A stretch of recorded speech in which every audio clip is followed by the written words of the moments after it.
مبارک قاسم همسر ژورنالیست زندانی عبدالله غربتی روز 3 سپتامبر سال 2022 در عرفه صدور حکم شفهرش از سوی دادگاه نهایی شاه با یک مکتوب سرگشوده به پرزیدنت تاجیکستان امامعلی رحمان مراجعت کرده از او خواسته است تا به قضیه پدر فرزند یگانه‌اش دخالت کند و نگذارد که حیات او را بسوزانند.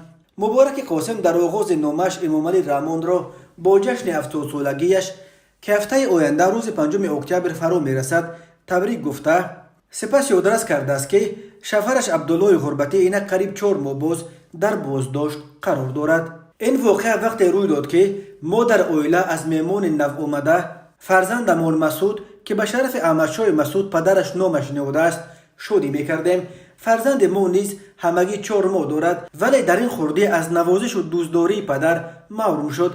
قبول این مشکل برای ما خیلی سنگین افتاد، ولی تا حال باوری و امید در دلمان جای دارد که در صورت به سراغ شما رسیدن نامه‌های پیشین و نو ما آن حال مثبت خود را می‌یابد، نوشته است مبارک قاسم.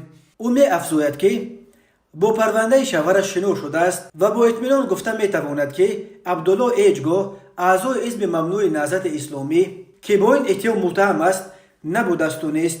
یگان کارمند مقامات حفظ حقوق را تحقیر و لطوکوب نکرده است. بحث اساسی سر چند سخنهای در صفحه فیسبوکی نوشتهش می رود که آن را از روی احساسات نوشته است و هیچ ربط به حمایت از گروه های مخالف ندارد. مسلم است که هر انسان اشتباه می کند، ولی آن را بخشیدن امکان دارد. البته خیانت بخشیده نمی شود و عبدالله نیز هیچگاه به این دولت و ملت خیانت نکرده است. مبارک قاسمی می نویسد که او خود طرفدار سیاست امامعلی رحمان است و اگر عبدالله غربتی مخالف دولت و ملت می بود هیچگاه رشته حیاتش را با چنین نفر پیوند نمی کرد. من با باوری می گویم عبدالله غربتی فرزند غمخوار ملت است. از پیشرفت‌های این دولت شادی می کرد و همیشه می گفت هیچ مکان بهتر از تاجیکستان نیست و به هیچ وجه نمی خواست ترک تاجیکستان کند. تاکید کرده است همسر ژورنالیست زندانی. مبارک قاسم در ادامه از جایزه گرفتن فیلم شوهرش که درباره یک کودک عروبکش در جشنواره در قزاقستان یادآور شده تاکید کرده است که او جوان سرتلاش، نوگرا، هنرمند و مسئولیت شناس است. حالا خوب درک نموده است که احساسات انسان را لحظه پریشان می کند و باور دارم من با چنین احساسات را در وجودش را نمی دهد. همسر غربتی می افزاید که هفته آینده همگی چند روز پس تقدیر شوهرش یعنی تقدیر خود او هم حل می شود.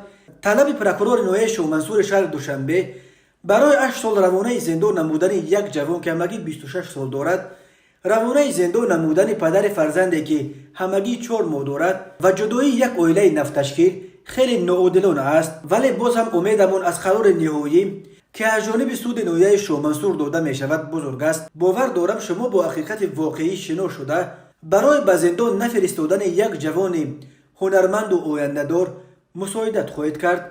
برای همین از شما خواهش دارم که این قضیه را زیر نظارت خود گرفته یک عائله را از پریشانی و جدایی نجات بدهید. نوشته است در انجام نامش به پرزیدنت مبارک قاسم.